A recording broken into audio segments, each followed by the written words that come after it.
A 71-year-old woman went to check her bank account on the 3rd of the month, the way she always does, expecting her full Social Security payment to be sitting there.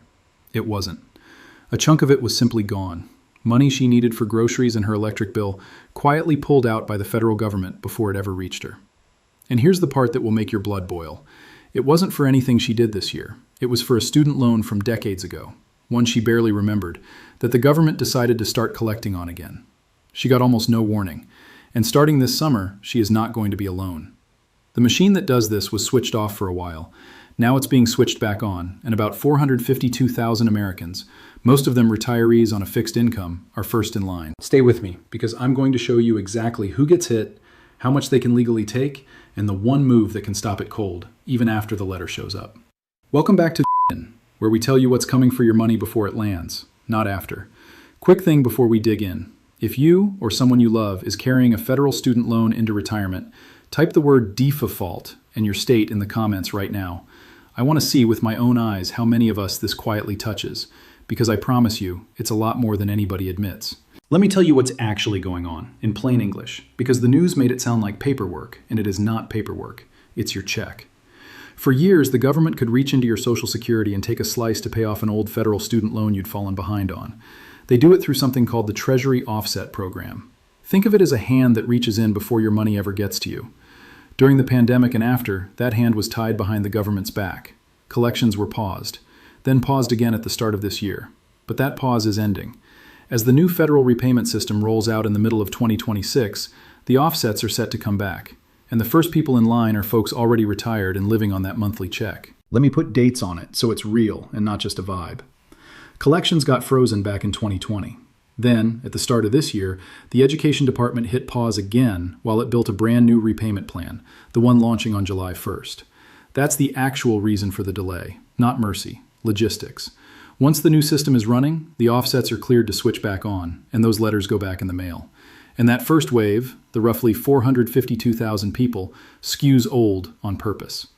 Retirees are the easiest group in the country to collect from because the government already knows exactly where your money is. It comes out of the same place your check does. No court date, no knock on the door, just a smaller number on the 3rd of the month. Now let me kill the two assumptions people jump to, because both are wrong. The first is, well, that's just people who didn't pay their bills, not me. Slow down. A huge share of the seniors about to get hit never took a loan for themselves. They took a Parent Plus loan to put a son or a daughter or a grandchild through college. They co-signed to help a kid chase a better life. The loan came back around, and now it's their retirement on the chopping block. The second wrong assumption is the opposite one, the panic. They're going to empty my whole check. No, there are hard limits, and knowing them is your first piece of armor. I'm not a lawyer, and I'm not a debt counselor, so treat this as the map, not the legal advice. But this is the map nobody's handing you. Let me put a face on it, because a number is easy to shrug off, and a person isn't. Picture a man, we'll call him Robert, 68. Retired after 30 years driving a delivery truck in Ohio. 15 years ago, Robert signed for a Parent Plus loan so his daughter could be the first person in the family to finish college. She did it. He was proud. Then life got in the way. A couple of payments slipped, the loan quietly slid into default, and honestly, Robert half forgot it was still there under his name. Robert collects about $2,100 a month from Social Security.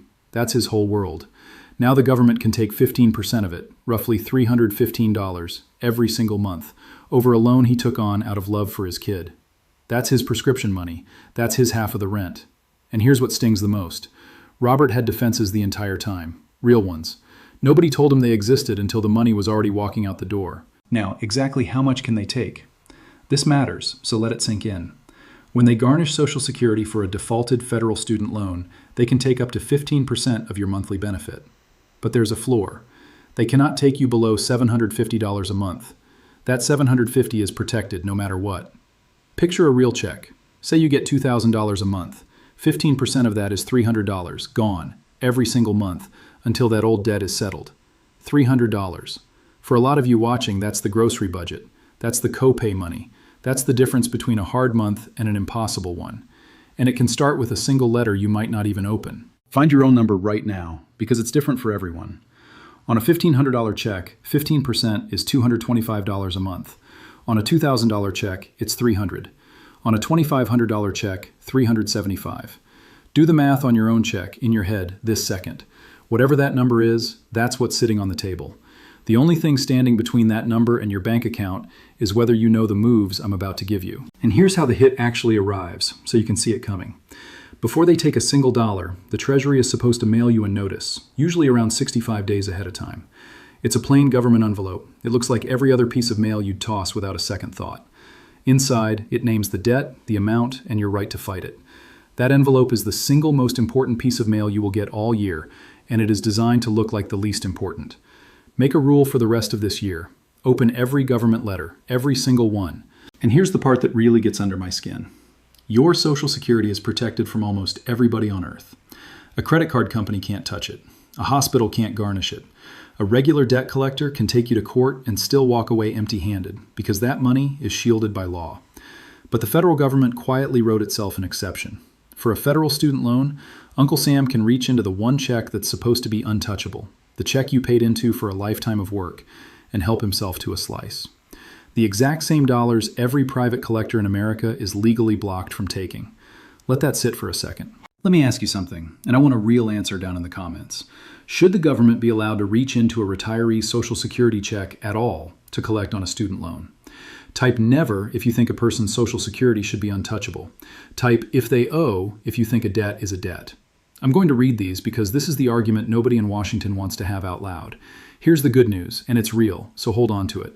You are not helpless here. There are specific, concrete defenses, and I'm going to give you all of them, saving the strongest for last. Start with the simplest one. If your only income is supplemental security income, that's SSI, or if you get veterans benefits, those cannot be touched at all. Not 15%, not $1. If that's you, breathe. This particular hand can't reach your money. Your second defense is that notice we just talked about. It isn't only a warning, it's your opening to fight. When it lands, you have a short window to object in writing and to ask for a hearing before they take anything. And here's a move most people never make. Demand that they prove it. Ask, in writing, for the full record of the loan. Sometimes the debt is older than the paperwork allows, sometimes the balance is flat wrong, and every so often it isn't even your loan. Make them show their work before they touch a dollar. The people who lose the most are the ones who let that window close without making a single sound. Your third defense is the durable fix. It's called loan rehabilitation. If you make 9 reasonable, on-time payments over 10 months, the loan comes out of default entirely and the garnishment stops. Those payments can be set as low as $5 a month for people with almost no income. 9 payments and you're out of the trap. That's not a loophole. That's a program that already exists, sitting there, that nobody at the collection office is going to phone you about. Your fourth defense, if it applies, is the big eraser. If you are totally and permanently disabled, you may qualify to have the entire federal loan discharged, wiped out, through what's called a TPD discharge. Gone. No more loan, no more garnishment. A lot of older borrowers qualify for this and never file for it because, again, nobody tells them. And here's the strongest move of all, the one I told you to wait for. If losing that money would keep you from affording your basic needs, food, rent, your medicine, you can file a financial hardship objection. You put it in writing. You show that the garnishment causes real hardship, and they are required to reduce it or stop it.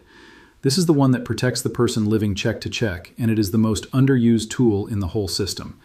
The number to start almost any of this is the default resolution group at 1-800-621-3115. Write that down. Ask them by name how to object to an offset and how to start rehabilitation. Do it before the letter, not after. Quick gut check. Type plus in the comments if you took out a Parent Plus loan for a child or a grandchild. I think a lot of you are about to realize the debt you took on to help someone you love is the exact thing that could follow you into your 70s. You deserve to know that now, not on the 3rd of the month when the money's already missing. So who is most exposed here? It's the person who assumes this can't touch them. It's the retiree who tossed the government letter in a drawer. It's the grandparent who co-signed years ago and forgot the loan was even in their name. And it's anybody living so close to the edge that losing $300 a month isn't an inconvenience, it's a crisis. If any of that is you, or someone at your kitchen table, you are exactly who this video is for. Let me pull it all together because this is the stuff to actually remember. The government is turning the offset machine back on around the middle of this year. They can take up to 15% of your Social Security for an old federal student loan, but never below $750 a month. Your defenses, in order. SSI and veterans benefits can't be touched at all. Don't ignore the notice, it opens your window to object. Rehabilitation, 9 payments, ends the default. A disability discharge can erase the loan. And the strongest shield, a financial hardship objection, can stop the garnishment when it would cost you your basic needs. The folks who come through this with their check intact won't be the lucky ones. They'll be the ones who knew their rights before the letter arrived and picked up the phone first. You now know more than most people will until it's already happening to them. Do one thing for me. Send this to one person over 65, especially anyone who ever took a loan for their kids. This might be the warning that saves their grocery money this fall. If it opened your eyes, a like helps it reach the next person before their check gets hit, and subscribing to keeps you a step ahead of the next quiet move instead of a step behind. And tell me straight, down in the comments, did you even know they could take money out of your Social Security check for a student loan? Just yes or no. I read every one. And look at the comment I've pinned to the top because I've laid out the exact words to say when you make that call, so you can copy them and protect your check today. Stay sharp. I'll see you in the next one.